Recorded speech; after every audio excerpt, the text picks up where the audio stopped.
I was told I needed $1 million to retire. That number haunted me for years. Then I did the actual math. My freedom number wasn't $1 million, it was 300,000.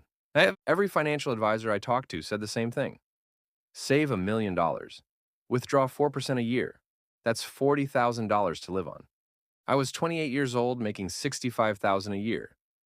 $1 million felt impossible. That meant working until I was 65.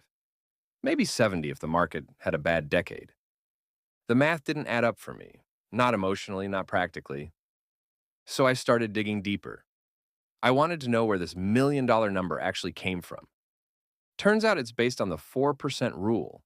Withdraw 4% of your nest egg annually, and it should last 30 years. But here's what nobody tells you. That rule was created in 1994. It assumed you'd retire at 65 and die at 95. 30 years of withdrawals. But what if you want to retire at 35? Or 40? Or 45? Suddenly, you need enough money to last 50 or 60 years. That $1 million becomes 2 million. Maybe 3. The goalpost keeps moving further away. The timeline keeps stretching longer. Quick question. What age do you want to retire? Drop a number in the comments. Here's what changed everything for me. I stopped thinking about accumulating a nest egg. I started thinking about replacing my income, not my entire salary, just my actual expenses. I tracked everything for 3 months. My real monthly burn rate was $2,500, not $4,000, not $5,000, $2,500. I wasn't living like a monk. I had a car payment, I had rent. I went out to dinner, but I wasn't spending money trying to look rich. I was spending on what actually mattered to me. That's $30,000 a year. I needed to replace $30,000 of income, not save $1 million and hope it lasted. The difference is massive. A nest egg depletes, income replaces. With a nest egg, every dollar you spend brings you closer to zero. That's terrifying. With income replacement, you never touch the principal. You live off the dividends. The money keeps working. You keep receiving checks forever. I found high-yield dividend ETFs, the kind that pay 8 to 10% annually. Some even higher with covered calls. Some closed-end funds paying 12%. I did the math backwards. 30,000 divided by 0.08. That's $375,000, not $1 million. 375. Even if I wanted a buffer, call it 400,000. Still less than half of what financial advisors were telling me I needed. But I went even further. I used responsible margin leverage. I borrowed against my portfolio at 4.5% interest. Invested that borrowed money into 8% dividend payers. The spread between what I paid in interest and what I earned in dividends was 5%. That's called positive carry. That's what changed my timeline from 40 years to 15. Let me break down how this actually works. I buy $100,000 worth of dividend ETFs. They pay me $8,000 a year. That's my 8% yield. I borrow $35,000 against that portfolio. My broker charges me 3% interest. That's $1,050 a year in interest. I pay that from my $8,000 in dividends. Now I take that $35,000 and buy more dividend ETFs. They also pay 8%. That's an additional $2,800 a year, minus the interest I'm paying. My total annual income is now $9,750 instead of $8,000. My effective yield jumped to 9.7%. That doesn't sound like much, but compound that over 10 years, over 15 years. The difference between 8% and 9.7% is years off your timeline. Every raise I got, half went to the income engine. Every bonus, every tax refund. I treated my dividend account like a second rent payment. Non-negotiable, automated. By year 3, I was generating $300 a month in dividends. That covered my car insurance. By year 5, $700 a month. That was my grocery bill and gas. Year 6 was when things accelerated. I got a bonus at work, $5,000. Old me would have bought a nicer car or taken an expensive vacation. New me put all $5,000 into the dividend engine. At 8%, that's $400 a year, $33 a month, forever. That $5,000 bonus became a permanent monthly raise every year for the rest of my life. By year 7, $1,500 a month, more than half my expenses covered. I started making different decisions. I negotiated remote work because I didn't need to impress anyone with office presence anymore. I moved to a lower cost of living area, dropped my rent from $1,800 to $1,200. That $600 difference went straight into dividends, which generated $48 more a month, which compounded. Today, I generate $4,500 a month in dividend income.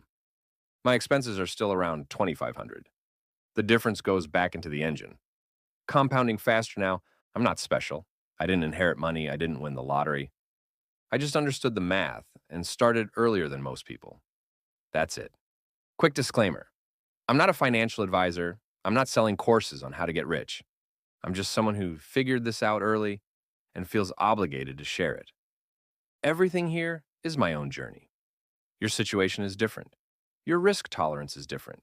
Your timeline is different. Do your own research, but at least understand what's possible, because most people don't even know this path exists. If this resonates with you, hit subscribe. I share my dividend investing math every week. No fluff. Just the numbers that changed my timeline. I use a 50-50 split due risk on and risk off assets. 35% is borrowed money on margin. My safety rules are non-negotiable. Never exceed 35% margin. If the market drops and my margin creeps above 35%, I stop buying on margin until things recover. No exceptions.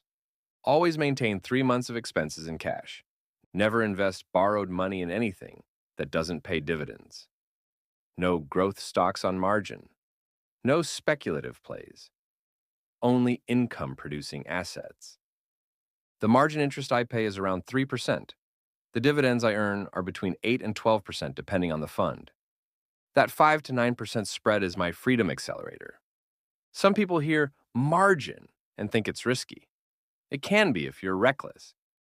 But I'm not using margin to speculate. I'm using it to amplify income from stable dividend payers. There's a difference between borrowing money to buy speculative stocks and borrowing money to buy established income funds. Huge difference. I'm not picking individual stocks.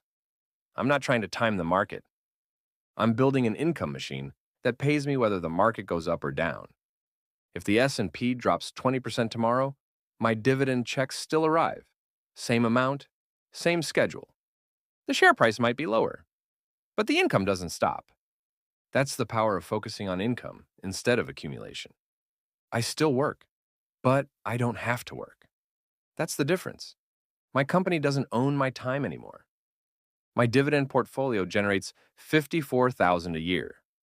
I spend maybe 1 hour a month managing it. That's 52 hours a year.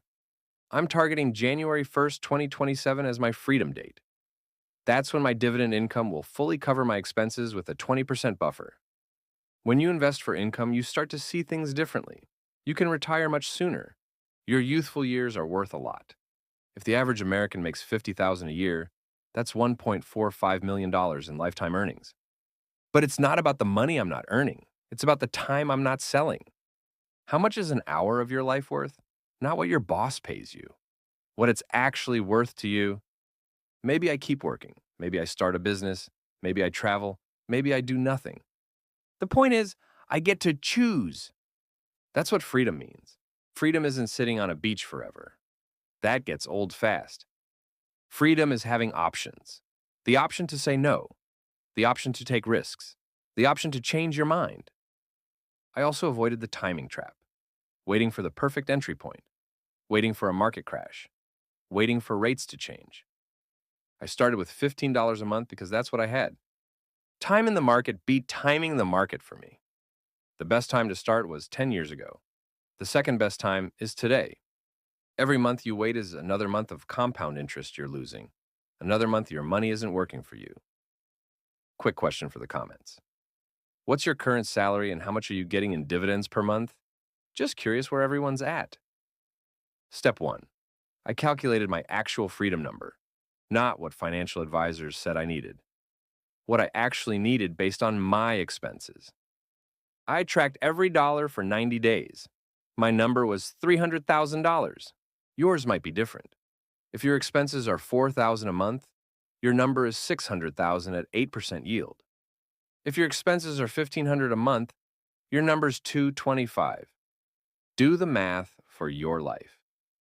Step 2. I opened a margin account with a broker that offered low rates, tested the mechanics, made sure I understood the interest charges and dividend payment schedules, learned how margin calls work, learned how to calculate my margin percentage. Step 3. I automated everything. Every payday, money moved automatically into my brokerage account. Every dividend payment automatically reinvested. I removed my ability to make emotional decisions. The system runs itself now. I check it once a month, make adjustments quarterly, but the engine just keeps compounding. I don't wake up checking stock prices. I don't panic when the market drops. I just collect dividends. The financial industry makes more money when you work longer. They earn fees on your 401k for 40 years instead of 15. The $1 million retirement myth keeps people trapped in jobs they hate, keeps them spending money they don't have to impress people they don't like, keeps them delaying life until 65 when they're too old or too tired to enjoy it. I'm saying the system benefits from you not knowing there's another path, a faster path, an income-focused path instead of an accumulation-focused path. When I hit my freedom number, I got my life back. Not at 65, much sooner. That's what this is really about. Not money, time, the one asset you can't get back once it's gone. Money is infinite. You can always make more, lose it all and earn it back. Time is finite. Every day that passes is gone forever. You can't earn it back. That's why the $1 million myth is so destructive. It steals time from people who could have been free decades earlier. I put together a free guide called The 7 Retirement Myths Costing You 20 Extra Years. Link in the description. It breaks down everything I covered here, plus the 3 calculations I run. And if you want to go deeper, I've got a community on WAP, where we break down actual portfolios, share dividend strategies, and track progress together. Also in the description. Next video, I'm covering how to calculate your exact freedom number in 5 minutes. If you found this valuable, you might want to check that one out. Thanks for watching. See you in the next one.